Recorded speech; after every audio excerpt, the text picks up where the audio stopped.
Assalamualaikum warahmatullahi wabarakatuh. Saya Aziza Rehana dan Sulhalaifah akan mempresentasikan pelajaran sosiologi di bab 2, poin C dan D. C. Peran nilai dan norma sosial. Secara garis besar, nilai dan norma sosial memiliki peranan yang berarti bagi individu anggota sesuatu masyarakat maupun masyarakat secara keseluruhan. Peran-peran tersebut dibagi menjadi 5 antara lain, yaitu 1. Sebagai petunjuk arah, orientasi, bersikap dan bertindak. Norma sosial berfungsi sebagai petunjuk arah dalam bersikap dan bertindak. 2. Sebagai pemandu dan pengontrol bagi sikap dan tindakan manusia. Selain sebagai petunjuk arah bagi manusia untuk bersikap dan bertindak, nilai dan norma sosial juga berfungsi sebagai pemandu dan pengontrol sikap dan tindakan manusia. 3. Sebagai pendorong sikap dan tindakan manusia, nilai dan norma sosial dapat pula berfungsi sebagai alat pendorong motivator seseorang untuk bertingkah laku sesuai dengan nilai. 4. Sebagai benteng perlindungan bagi keberadaan masyarakat, sebagaimana telah diungkapkan pada pembahasan di atas, bahwa adanya nilai dan norma dalam suatu tatanan pergaulan merupakan perlindung terhadap perilaku-perilaku menyimpang. 5.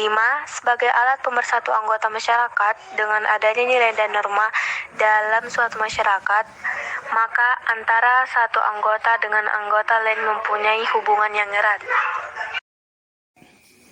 Selanjutnya, D. Pelanggaran nilai dan norma sosial beserta solusinya.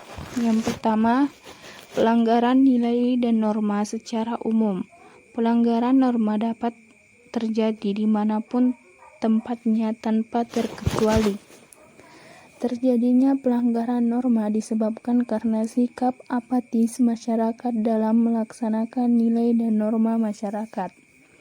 Perilaku pelanggaran norma dibedakan menjadi 4 macam, yaitu A. Pelanggaran nilai dan norma yang dilihat dan dianggap sebagai kejahatan, misalnya pemukulan, pemerkosaan, penodongan, dan lain-lain.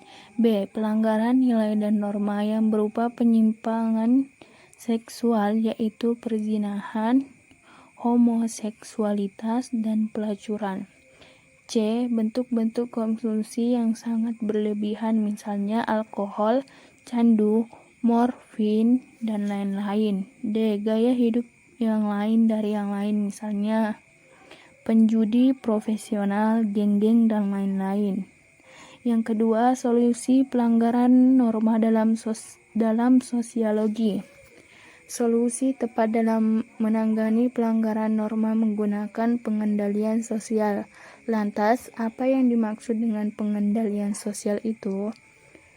Seorang ahli sosial yang bernama Peter L. Berger 1978 mengartikan pengendalian sosial adalah cara-cara yang digunakan masyarakat untuk menertibkan anggota yang membangkang. A. Mempertebal keyakinan para anggota masyarakat akan kebaikan adat istiadat yang ada. Jika warga yakin pada kelebihan yang terkandung dalam aturan sosial yang berlaku, maka dengan rela warga akan mematuhi aturan itu. B. Memberi ganjaran kepada warga masyarakat yang biasa taat. Pemberian ganjaran melambangkan penghargaan atas tindakan yang dilakukan individu. Hal ini memotivasi individu untuk tidak mengulangi tindakan tersebut. C. Mengembangkan rasa malu dalam jiwa masyarakat yang menyeleweng dari adat istiadat. Individu yang menyimpang dari aturan dihukum agar jera dan tidak mengulangi kembali. D. Mengembangkan rasa takut dalam jiwa warga masyarakat yang hendak menyeleweng dari adat istiadat dengan berbagai ancaman dan kekuasaan. Rasa takut itu mencegah individu untuk melakukan pelanggaran aturan. Sekian dari presentasi saya. Wassalamualaikum warahmatullahi wabarakatuh.